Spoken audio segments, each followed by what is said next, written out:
Hi friends, welcome to my channel. ఇప్పుడు వచ్చేసి లంచ్‌లోకి నేను ముద్ద బెండకాయ చట్నీ చేస్తున్నా. విలేజ్ స్టైల్‌లో చేస్తారు ఇలాగే చాలా బాగుంటది అసలు. రోటి పచ్చడి మేమైతే దీన్ని చట్నీ అంటాం, బెండకాయ చట్నీ అంటాము రాయలసీమ సైడు. ముద్ద చట్నీ అయితే ఇంక చాలా ఫేమస్ అనమాట. నేను వీడియోలు అవన్నీ వేపేటప్పుడు నేను మిస్ చేశాను. ఇంకా మీకు ఇలాగే డైరెక్ట్ చెప్తాను. నేను ఎండుమిర్చిని బాగా కొంచెం ఒక స్పూన్ ఆయిల్ వేసేసుకొని బాగా వేయించుకున్నాను. తర్వాత ఇప్పుడు ఎండుమిర్చి తర్వాత సాల్ట్ వేసి బాగా రుబ్బుకోవాలి. బాగా రుబ్బుకున్న తర్వాత దీంట్లోకి గార్లిక్ కొంచెం ఎక్కువ వేసుకోండి. చాలా బాగుంటది టేస్ట్ కూడా. మనకి డైరెక్ట్‌గా వెల్లుల్లి తినడం వరకు చాలా మంచిది హార్ట్‌కి కూడా. తర్వాత కొత్తిమీర వేసుకొని బాగా దంచేయండి. దంచుకున్న తర్వాత ఇప్పుడు మనకి బెండకాయలు ఉంటాయి కదా! బెండకాయలు కొంచెం చిన్నగా తరుక్కుంటే మనకి బాగా వేగుతాయన్నమాట. ఒక 4, 5 స్పూన్స్ ఆయిల్ ఏసేసి, ఆయిల్ గాని, బటర్ గాని ఏదో మీ ఇష్టం అది. బాగా వేయించుకొని వేడిగా ఉన్నప్పుడే దంచినామనుకో మనకి కొంచెం బాగా దంచడానికి కూడా ఈజీ ఉంటది. చల్లగయినాకైతే అంత మెదగదు కూడా, మనకి అంత టేస్ట్ కూడా ఉండదు. రోటి పచ్చడి తింటుంటే అసలు అల్టిమేట్ ఉంటది.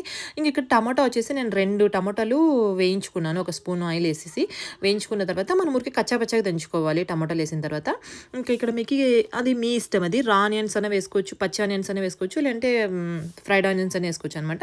జస్ట్ నేను ఒక స్పూన్ ఆయిల్ ఏసేసి దాంట్లోకి మనము బాగా వేయించాను ఒక 2 మినిట్స్. తర్వాత నేను ఇది ఏసుకున్నాను.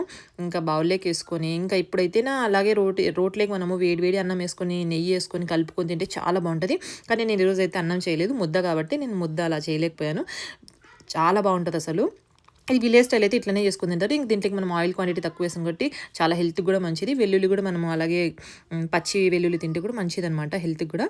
అందుకే నేను ఇలానే తింటాను. నాకైతే చాలా ఇష్టం ఇలాంటి చట్నీలంటేనా. మీలో ఎంతమందికి ఇలాంటి చట్నీలు ఇష్టమో కామెంట్ చేయండి. ఇలా విలేజ్ స్టైల్‌లో మాత్రం మార్నింగ్ టైమ్ ఇలానే తింటారు. ఇదొచ్చేసి కినువా ముద్ద. నేను ఇంకొకసారి కినువా ముద్ద కూడా మీకు చేసి చూపిస్తాను. వీడియో నచ్చితే లైక్ చేయొచ్చు కదా! సబ్స్క్రైబ్ చేసుకోండి. Bye bye. మరిన్ని వీడియోల కోసం థాంక్స్ ఫర్